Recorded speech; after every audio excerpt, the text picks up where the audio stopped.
Good morning. അപ്പോൾ അതേ വീണ്ടും ബാക്കിൽ കണ്ടില്ലേ, ഇതാണ് ഇവിടുത്തെ ഒരാളുടെ പണി. നിങ്ങൾ കണ്ടില്ലേ, അലമാരി തുറന്ന്, എപ്പോഴും പറയും അലമാരി തുറന്നിടരുത്, കാരണം പൂച്ച ഒരു ഡേഞ്ചർ പൂച്ചയാണ്, അലമാരി കയറിയിരിക്കും.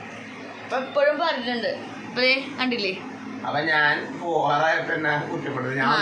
എന്നും അതെ, എപ്പോഴും അതെ, എവിടെ ഉണ്ടെങ്കിൽ എല്ലാ ദിവസവും അലമാരി എന്തെങ്കിലും കണ്ടാ ഭഗവാൻ വിളക്ക് കത്തിച്ചപ്പോൾ ഭഗവാനുള്ള കാര്യം പറഞ്ഞണ്ട, വിളക്ക് പൊട്ടിക്കൊണ്ടിരിക്കട്ട, ഇങ്ങനെ പൊട്ടണ ഒച്ചേക്കൂല വിളക്ക്. ഞാൻ എന്തെങ്കിലും പറയുമ്പോൾ അത് ശരിയാണെങ്കിൽ ഭഗവാൻ തന്നെ പൊട്ടിച്ച് കാണിക്കും. അപ്പോൾ കണ്ടോ, ഇന്നലെ രാത്രി മൈദ വീട്ടിൽ നിന്ന് കൊണ്ടുവന്നിട്ടുണ്ടായിരുന്നു, മൈദ ചപ്പാത്തിയാണേ.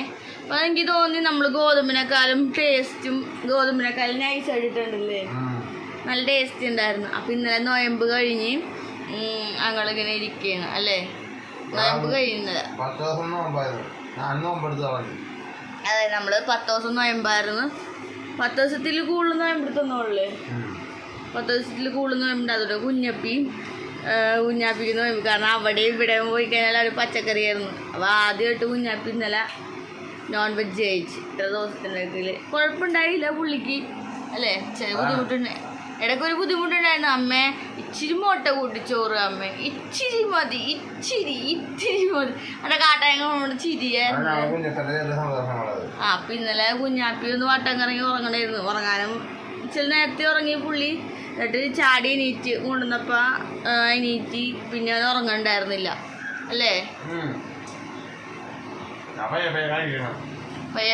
ഇന്നലത്തെ ചപ്പാത്തി 3 ബാലൻസ് വെച്ചിട്ടുണ്ടായിരുന്നിട്ട് പുള്ളി, കാരണം രാവിലെ ആകുമ്പോൾ കഴിക്കാം. അപ്പോൾ കുഞ്ഞ് എണീക്കുമ്പോൾ രണ്ടാമത് പുട്ടുണ്ടാക്കിയാൽ മതിയല്ലോ. അപ്പോൾ ഞങ്ങളിവിടെ ഗ്യാസ് തീർന്നു. അപ്പോൾ അതിൻ്റെ ഒരു ഇതുണ്ട്, ഗ്യാസ് തീർന്നുകൊണ്ട് വേറെ ബുദ്ധിമുട്ടുണ്ട്. അപ്പോൾ പറഞ്ഞ് വേറെ ഉണ്ടാക്കണ്ട, കുഞ്ഞ് എണീക്കുമ്പോൾ ഇൻഡക്ഷൻ കുക്കറിൽ വെച്ചാൽ മതിയല്ല, പുട്ട് ഇൻഡക്ഷൻ കുക്കറിൽ ഇരിക്കാൻ പറ്റുന്നുണ്ട്. അപ്പോൾ അങ്ങനെ കുഴപ്പമില്ല. ചപ്പാത്തി കഴിച്ച് ഇന്നലത്തെ ചപ്പാത്തി ചൂടാക്കി പഞ്ചസാര കൂട്ടി തിന്നിട്ടാണ് കാണുന്നത്. അപ്പൊ ഇന്നത്തെ വിശേഷം ഇത്രേ ഉള്ളൂ അല്ലേ, ഇത്രേ ഉള്ളൂ. വീട്ടിലത്തെ നോയമ്പ് പോയിട്ടില്ല കേട്ടോ, വീട്ടിൽ ഇനി തിങ്കളാഴ്ച ചെയ്യും. കാരണം നാഗേശ്വരമ്മയുടെ തലയിൽ നമ്മുടെ ഇതുണ്ടല്ലോ, അടക്കാമരത്തിൻ്റെ പട്ട, അപ്പം അതൊക്കെ എടുത്ത് കളഞ്ഞിട്ടേ അവർ കഴിക്കുള്ളൂ. അപ്പം ഇത്രേ ഉള്ളൂ. അപ്പം എല്ലാവർക്കും ബൈ.